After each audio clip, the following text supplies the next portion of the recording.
Welcome to Fleet News Group podcast, where we love talking about sustainable transport developments. I'm Caroline Falls, and today I'm talking with multidiscipline technology engineer with a law degree, Dickson Leow. He's General Manager at Innovative Mechatronics, or the IM Group, and also of its unit Infinitev. We're going to talk about how this unit is involved in enabling a sustainable circular economy by saving spent electric vehicle batteries from landfill. Dickson has more than 25 years' experience in the automotive world, including in vehicle engineering, safety and regulation. He was formerly head of Mobility Future at the Australian Road Research Board and was ambassador for Toyota Australia in fuel cell vehicle technology. He's also helped draft international standards for future transport, including autonomous vehicles. Welcome, Dickson. Thanks, Caroline. Thank you for having me. I just love our first chat back in early 2022 when we talked on this podcast series, and we really dug deep into the circular economy and what you're doing at the IM Group to recycle and repurpose spent car batteries. So without repeating everything from that discussion, I think it's good to get you to again express what the circular economy is all about and how the IM Group and what you're doing with batteries epitomises the sustainable circular economy theory with all of the opportunities you see from battery technology you have employed. So can you tell us what you're doing at IM and particularly the unit Injectronics and Infinitev and how that is circular economy in practice? Yeah, sure, Caroline. Thanks for the opportunity. I guess in terms of Infinitev, what we're trying to do, Infinitev is a brand that was just launched, I guess, in November last year after a very successful program that we had, a pilot program that we had with Sustainably Victoria. Essentially, Infinitev is trying to envision a world without waste, where the EV battery is being borrowed for multiple applications along its life. And we're focusing on the reuse, repurpose, and recycle requirements of that battery, because traditionally the economy of the battery is, you take the minerals from the earth, you make some product such as the battery, and then you discard it once it's finished with it. With a sustainable circular economy, we're trying to take away or trying to mitigate this linear usage of make waste discard into a circular focus where we also add in reuse, repurpose, and recycling. And this is where Infinitev has come about. Infinitev is part of IM Group, as you mentioned, Innovative Mechatronics Group. And IM Group is across all of Australia, headquartered in Melbourne, but we have offices in Perth, Sydney, and also in New Zealand, Auckland. What we're trying to achieve in terms of Infinitev is that we base it on our traditional business that we had of the mechatronics, reverse engineering, remanufacturing of over 40 years with our sister brand, as you mentioned, Injectronics. But more recently, since about 2015, we've been focusing more on the hybrid batteries, and from there, knowing the uptake of EV vehicles coming into Australia and New Zealand, we focus on creating a program beginning with our remanufacturing of our hybrid electric vehicles, where we have an exchange program, and we won the 2022 most innovative new aftermarket product from the Australian Automotive Aftermarket Association. I think I've answered some of those questions, Caroline. Was there anything that I've missed out? No, that's fantastic. I hadn't heard about that award, so congratulations on that. Another thing I wanted to talk to you about, you've just been a part of Australia's inaugural Battery Circular Economy Conference that was on yesterday. I wasn't there, unfortunately. So can you tell us about the conference, where, how, why of the meeting, who was there, and do you know if it's going to become an annual event? Because I'd like to be there next year. Yes, most definitely, Caroline. That was a great conference that was hosted by ABRI, the Australian Recycling Battery Initiative. It was the first of its kind in summit that was held, and I know, speaking with the CEO, Catherine, that it'll be a yearly event she's hoping for. Essentially, that conference or that summit that we had was attended by a number of recycling facilities or companies, entities, battery manufacturers, vehicle manufacturers. We also had government policymakers. We had investor bankers, a number of universities and PhD students as well that was attending there. So it was basically a summit for all the experts and all the interested parties in this whole recycling, battery remanufacturing requirement at that event. You were a speaker at the conference, so what did you talk about? Yeah, so it was very fortunate that we were invited to give a presentation about what Infinitev was about, which is focusing again on what I've mentioned, rather than the vehicle battery. The EV vehicle battery has a finite life, and once it no longer can power the vehicle, it goes to recycling. What Infinitev is trying to do is to add the value add engineering, where we are mitigating the waste perspective and also prolonging the usage or the life usage of the EV vehicles. So that's why I presented, to give a history or a bit of a background, sorry, not history, a bit of background towards what's Infinitev, what is it that we're currently doing, the number of programs that we have with number of the OEMs, the manufacturers here in Australia and New Zealand, and how we are providing the service engineering value add to the industry. Do you think there's a good or poor awareness that EV batteries are being recycled in Australia, and why is awareness important? Good question, Caroline. And I think that was why the summit was held yesterday, in a sense of to have a snapshot of where we're at. And one of the key themes that keeps popping out was about education, about awareness, and about what is available in the industries, just so that we are stopping we're stopping the myth, so to speak, and to demystify the myths from the facts. And it's important that as an industry and as a public, we know exactly what a lithium battery is, because many of us, the public especially, understands the commercial or the consumer lithium batteries, which is those little small button batteries that are lithium, that powers your your phone, your laptops, your power drill, etc. But once we get into the larger electric vehicle batteries, the lithium EV batteries, it's a different appreciation and a different perspective on how do we recycle, how do we transport, how do we repurpose or reuse, and how do we ensure that these are done safely. Because the last thing we want is to have one of these bad incidents giving the whole industry a bad name. That's why that summit was held, to ensure that everyone is on the same page and to share commonalities and understanding with each other. And it was a very, very successful event, I must say. What were some of the other key themes that were discussed at the summit? Yeah, some of the other key themes was about investment. The requirement from the government, and government gave some appreciation and flavor around some of the grants that's available, some of the opportunity as an industry that we can tap into, some of the pitfalls that we need to watch out for. So some of the new technology that's coming about. In terms of the battery technology, you've probably heard of the LFP, NCA, and nickel, cobalt type of lithium, or the lithium phosphate. So there are all these new chemistries. So there was a presentation on the technology is coming up the curve.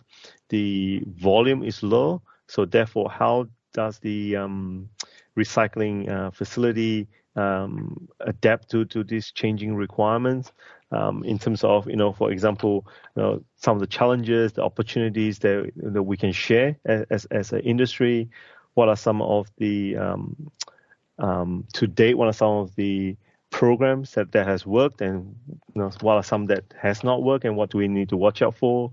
When we talk about the recycling sector, with all the changes, with the different batteries and the chemistry, how can we make it viable and make it work? How do we, in the times of uncertainties with the feedstock in Australia, because Australia, we only sell 1 million vehicles a year of new vehicles, of which maybe 2%, 4%, 8%. Hopefully by 2035 or whatever the timing is, we can have 90%. But that's still going to take us a long time to have the whole car park transitioning to EV batteries. So it's about that volume. How can we work with the volume we have? And as I mentioned, how can the government gives a bit of guidances and also support with legislation and policies that would ensure that the industry is viable. Dickson, you have such a wealth of knowledge about not only battery technology, but also future mobility. So I just wonder what you are keeping your eye on at the moment, like what developing technology is compelling to you.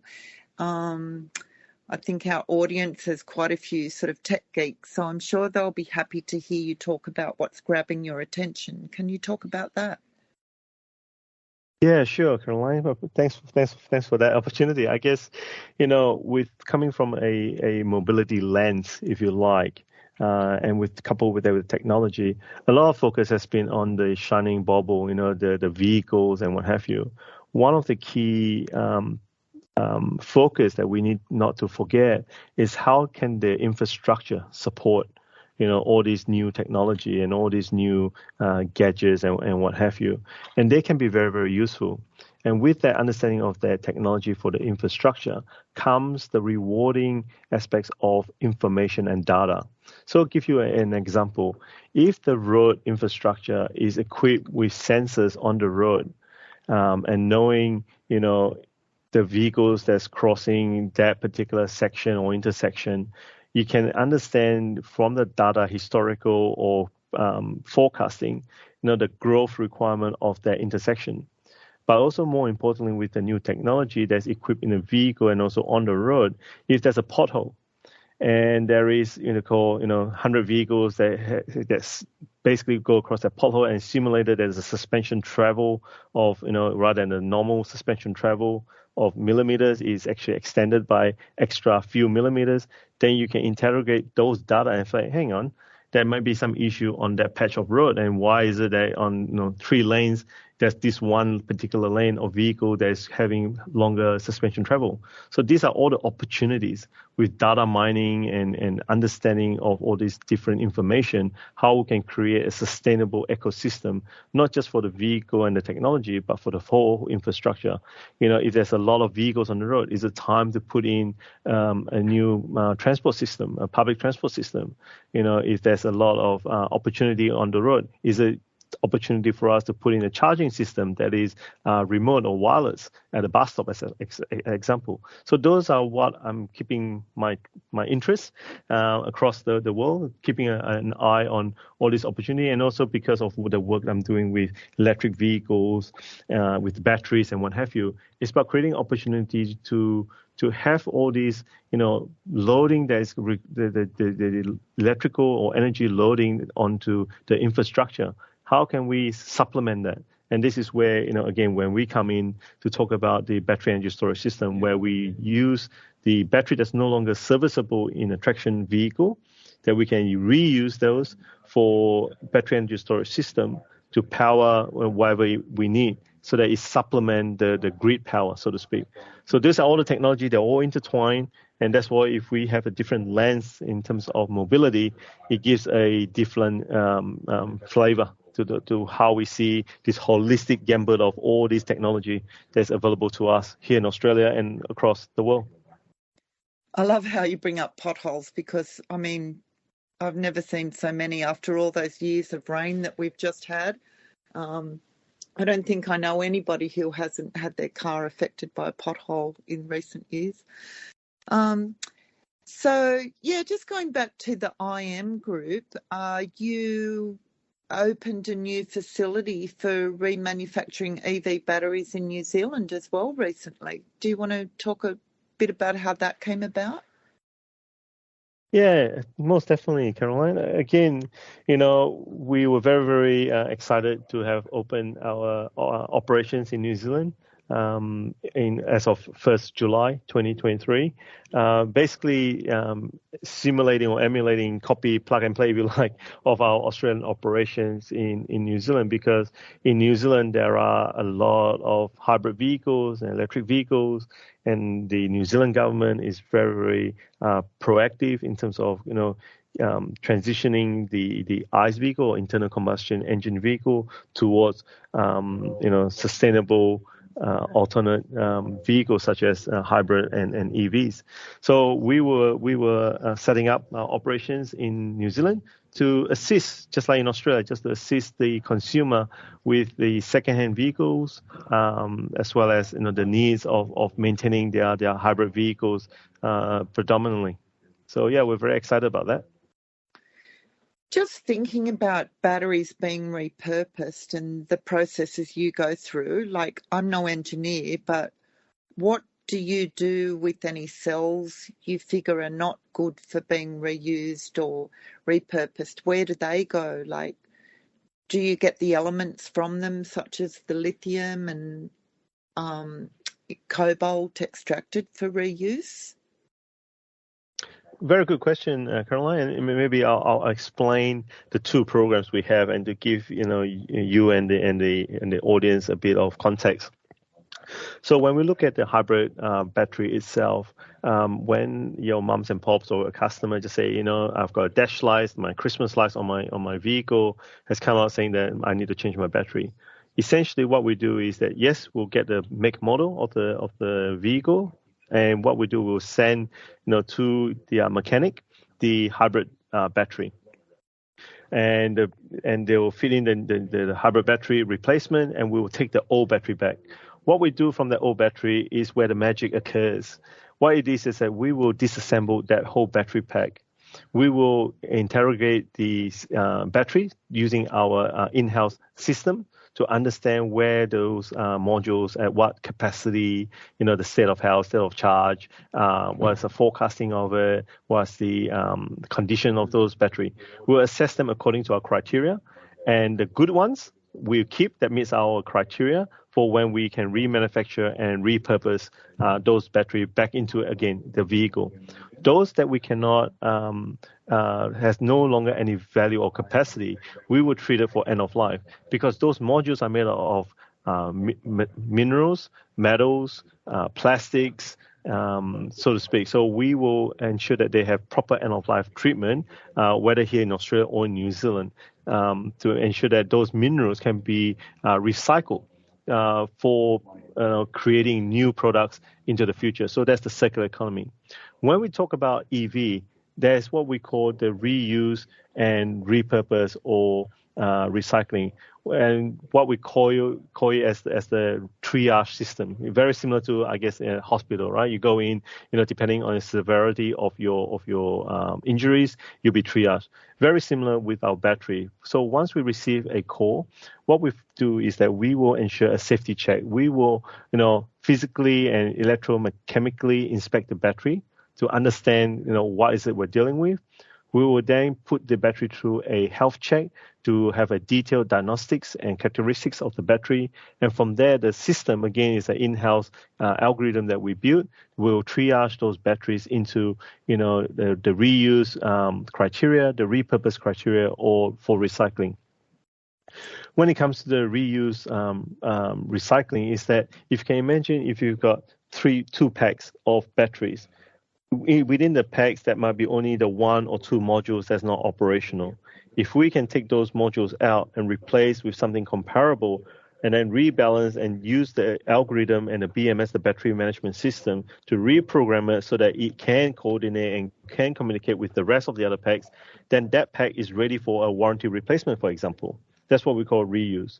The repurposing is where those batteries are no longer suitable for vehicle, but we can use it for battery energy storage system. And we will repackage it just for that requirement. And of course, the last one is recycling. Again, we'll ensure that it's properly recycled according to its chemistry and its minerals and materials. As a rule of thumb, a vehicle battery, once it's sort of 80% capacity, it's no longer good for the vehicle. Is that correct? Yeah, generally that's what we find. I mean, the 80% is a rule of thumb. I mean, it depends on the actual battery chemistry and also depending on the battery management system, because there may be some reserves and what have you. So, if I take a very simple analogy of a phone, if you like, a mobile phone, you see your battery life is at 100%, and over time you deteriorate down to 90%. But it took a long time to deteriorate down to 90%, and then from 90 down to 80 took probably a little shorter time, probably not as long. And then after 80%, your phone tend to, needs charging every maybe a few hours or every day, so to speak. That's because the battery management system within those battery has what we call a reserve. So when it's at 100 or between the 90 to 100, it's got a reserve that even though you may not be exactly at 100, you can still show 100 because it taps into the reserve. That's very similar in an electric vehicle in that sense. And that's where when we get it around 80%, not all the batteries are at the same point. A majority might be, but this is where we can have two batteries and getting into one. Or if they're no longer suitable, we will then repurpose those batteries for a battery energy life storage system. Because bear in mind as well, for a vehicle, you have very high charge and discharge because you're accelerating, decelerating, and you're plugging in to the wall chargers, etc., or high chargers, fast chargers to charge up those batteries. Whereas for a battery energy storage system, you have a very consistent load that maybe in the morning, and then it's consistent throughout the day, and then you turn off all your appliances and it comes down on that load. So it becomes almost a 5-star hotel type operation where it's very gradual, very smooth in comparison to a vehicle where it's high charge, high discharge. So hopefully that gives you a bit of an overview. My recent guests have talked about the great opportunities and innovations that come along with the adoption of a sustainability strategy. And I guess once an organisation takes sustainability to heart, and I'm thinking of all its threads, not just materials, but for people and the communities they operate in. Anyway, I just wonder how big a leap in thinking it is, rather than just being an incremental thing. Like, what do you think about sustainability as a strategy? Is it the biggest thing since sliced bread? That's a good question, Caroline. And I guess it's like you said, it needs to be at the heart or as the front and center of that whole strategy, because it can be an add-on or it could be a focus. And for us at Infinitev, it's what we base on, and it is based on what IM Group was all about.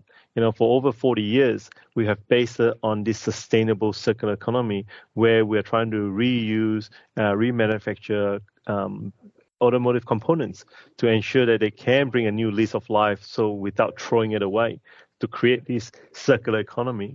And for us, being environmentally aware and having all these standards for environmental requirements, etc., is at our forefront. So all our strategy and all our triggers for whatever we do is based off that very, very important understanding of what is a sustainable circular economy.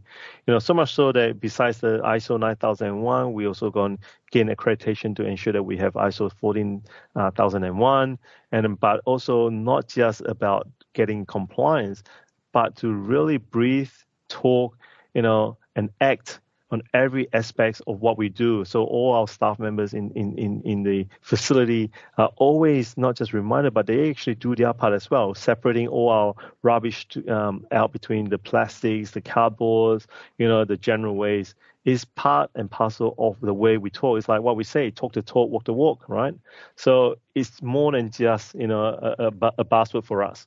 But this is where the whole industry as a whole needs to really think about what it means for them to create a circular economy, and what does it mean to have a sustainable or sustainability operation.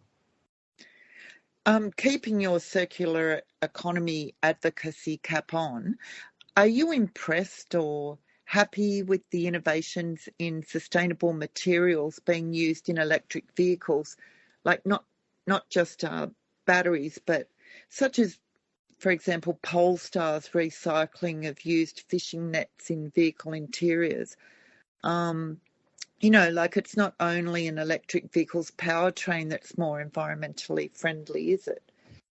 What do you know about other components of EVs that are being designed to be more sustainable, and are you involved in any of these areas? In terms of good question, Caroline. In terms of the interiors and the other aspects of the vehicle design, probably in my previous life, I was in some way, but not currently. And to that aspects of it, I think there's a lot of great work being done to go on this journey of sustainability and to ensure a viable renewable future. So much so that I know that the BMW i3 that we have as our company vehicle were made with a lot of recycled materials from that perspective. And I know Sustainably Victoria, our co-sponsor of the program that we had, has been engaging the industry in terms of this whole sustainable circular economy, looking at whether it be from fabric, from furnishing, from other materials, recycling, but to reapply some of those plastics, for example, to something totally different. So there is that whole ecosystem, and there's all this industry that wants to do this change and wants to really be part of this sustainable circular economy. It's just having the right mindset and the right, business model to support them so that they can have this transition, especially in terms of the vehicles that you talked about. If we're talking about the holistic aspects of sustainable motoring into the future, this is where a lot of the manufacturers can really play a big part, whether it be the fish nets you mentioned for the netting, or recycle materials from other ladders, or recycle car seats or what have you, how they can be reutilized, remanufactured to something commercially viable for all the manufacturers is something that everyone has to do their part and to do the due diligence for their business model. I believe that's something that the whole industry can get themselves into. Thanks for joining me today, Dickson. You are such a font of knowledge, and I try not to be intimidated by you. I'm on my way to Melbourne soon, and I should book in to come and visit you and check out your facility.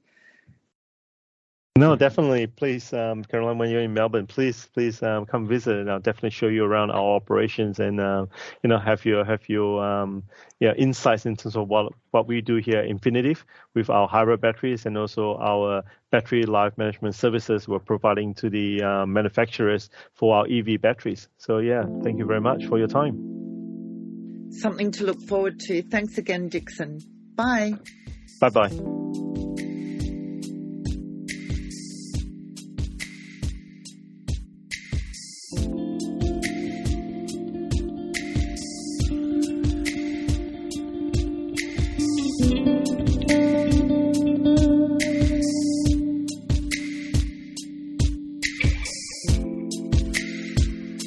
You've been listening to Fleet News Group podcast.